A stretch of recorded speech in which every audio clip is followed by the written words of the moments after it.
Hey guys, Carrie here at Thousands of Roots.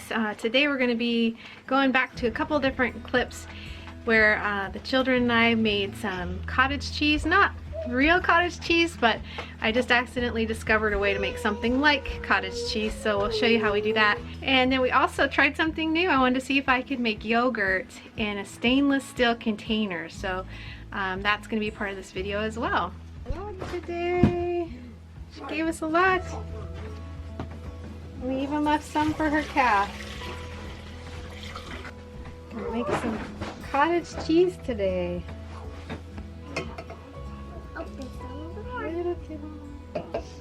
Okay, let's see how much we get in our pot now for cottage cheese.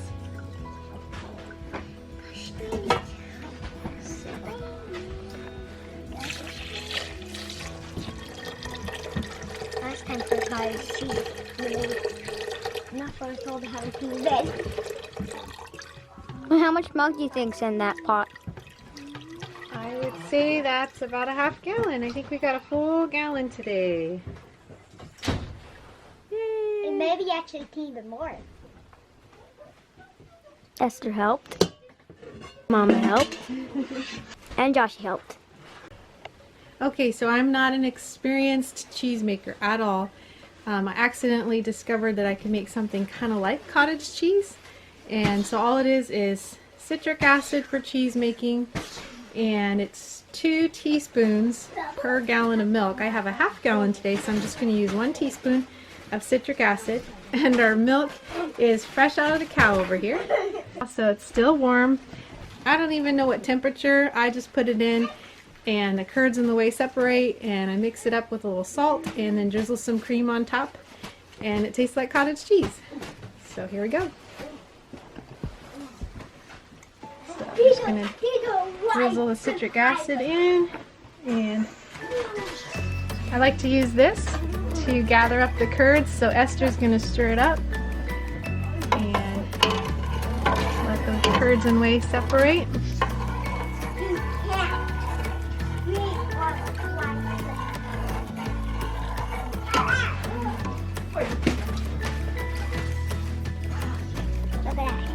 It's already working.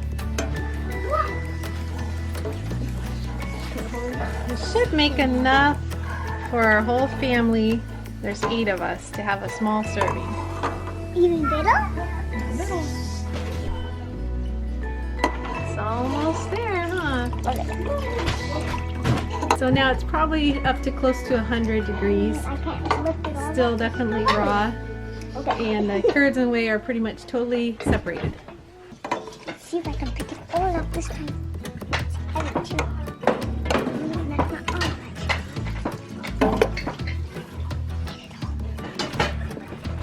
it. You should partly pick all of it. Oh. That's almost all of it. Oh. Alright, so Esther just strained out most of it into our little strainer. And then dumped it in the bowl. And as it sits in the bowl, the whey is going to continue to separate out, so we'll just keep dumping the whey out as she gets the little kibbles. And then we just use a fork and chop it up a bit, add some salt to taste, and then drizzle a little fresh cream and mix it up. And then it'll be ready to eat. Good job, darling. Do you like making cheesy stuff? Yeah. Alright, so we're just straining out the little kibbles of whey here. It's kind of hard to do. Josh, you're gonna make it even harder for me because you're making me laugh.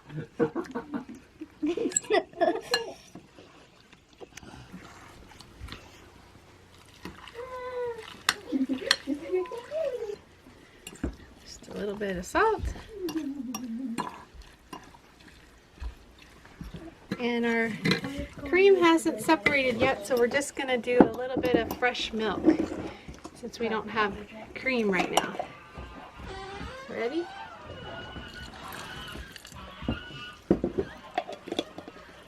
What do you think, darling? Does it need more, or is that pretty good? I would like some more, but... Okay, we'll put a little drizzle more. There we go. It's definitely better with straight cream, but it's good with the fresh milk in there too, huh? Yeah. Good job. Thanks for helping, darling. Actually, you pretty much did it. Can I have that? Sure. Okay. Okay, you want to take it to the table? Okay.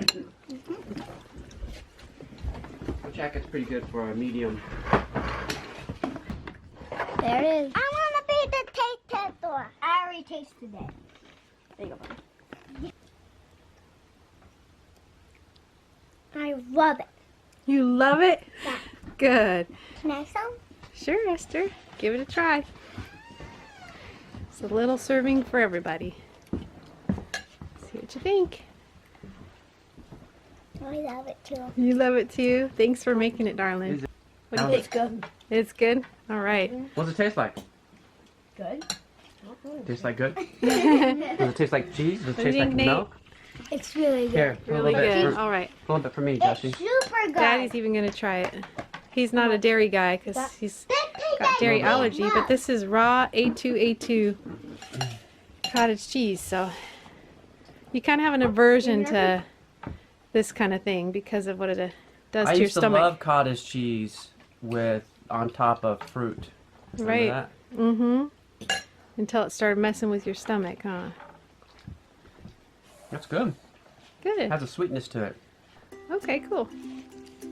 You want to try some, Biddle? Here you go, Try a Biddle. piece of cottage cheese? She wants to grab it. She does. This is the dangerous part. Here. Oh. She has something in her mouth.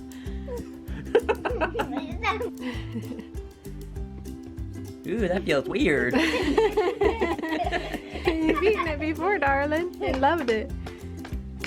She's got something else in her mouth. There you go. Mama, can I just have a tea? Feed it to me? I don't think so.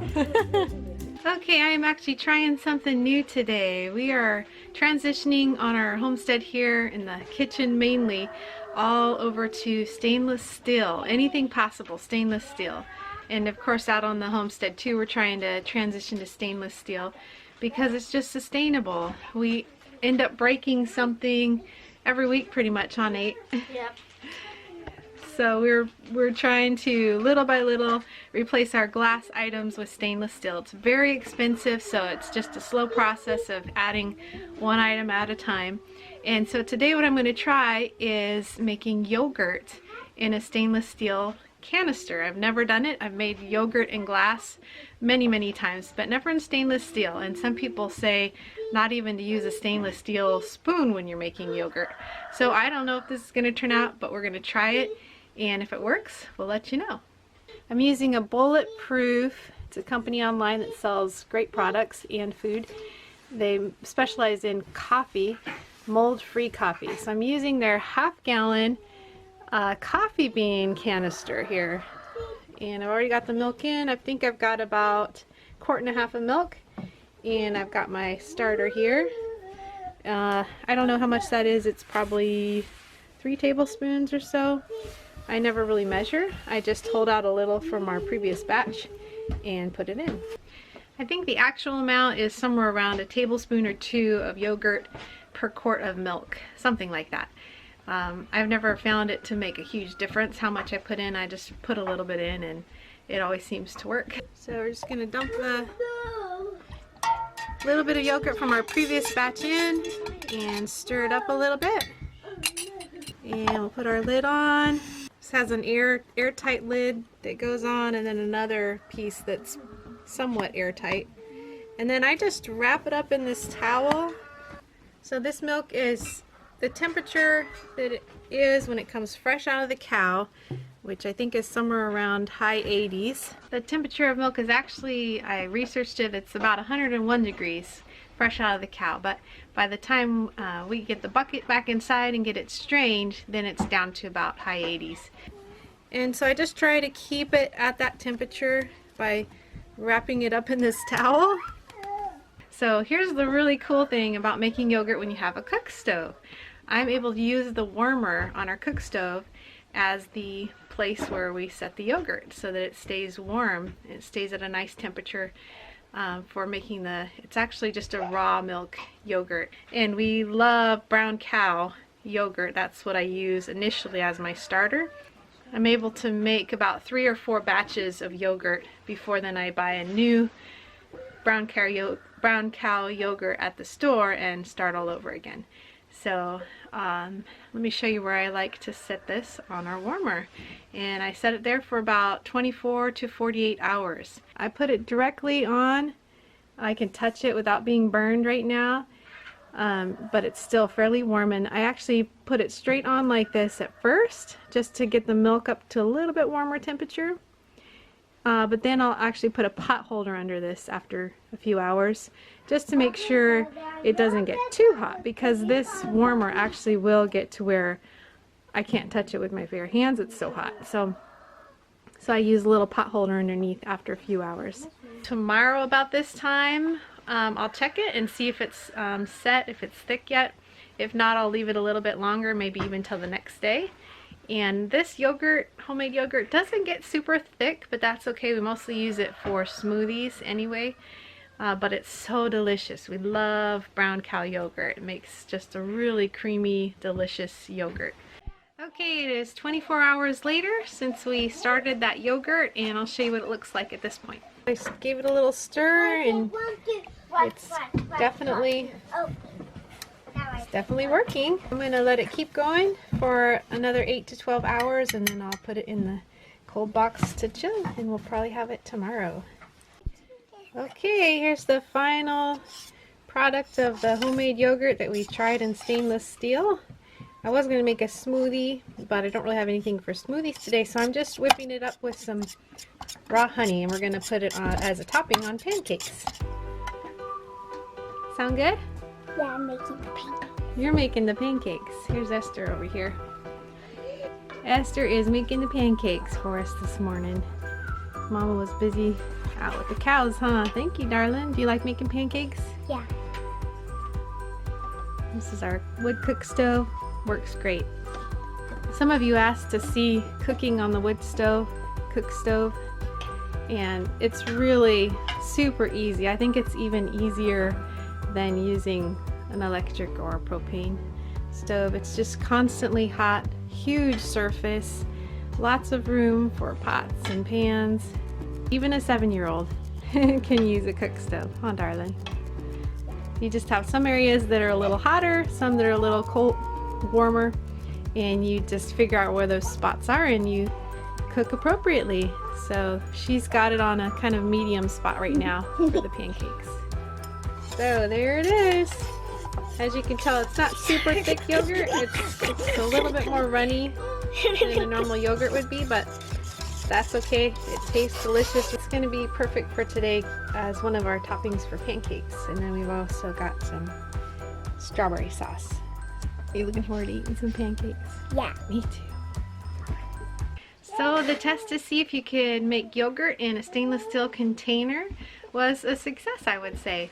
That's pretty much exactly what our yogurt does in glass. Like I said, we like to just make yogurt smoothies, so we're not really going for a super thick yogurt. If I wanted to make this yogurt thicker, I could strain out some of the whey from it, and that would give us a yogurt we could use in a bowl and put like granola and fruit on top of. But I'm super happy that I can use stainless steel to make yogurt. What do you think, Esther? Are you glad that we can use stainless steel for yogurt? Me too. So the next thing I want to try with stainless steel is attempting lacto-fermented vegetables. I don't really do canning. I've never been big on canning, and I really like the health benefits of lacto-fermenting our vegetables. So I'm going to attempt to make maybe a sauerkraut will be our first thing that I try in stainless steel. If we can do lacto-fermented foods and preserve our vegetables that way in stainless steel, that would be incredible. So I'm still looking for the right kind of containers for that, but once I find them, I'm going to try that as well, and we'll see. Maybe it'll work just as well as the yogurt. So thanks for watching. Please remember to like, share, and subscribe, and whatever you do, do it with your whole heart. Bye-bye.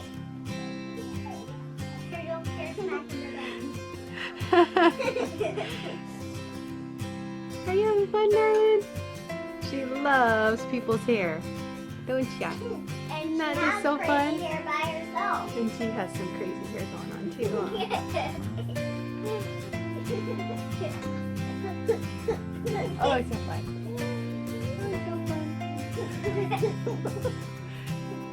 You put up with a lot. This is one of her favorite spots. Yeah. What a daddy will do to make a baby happy. Yes.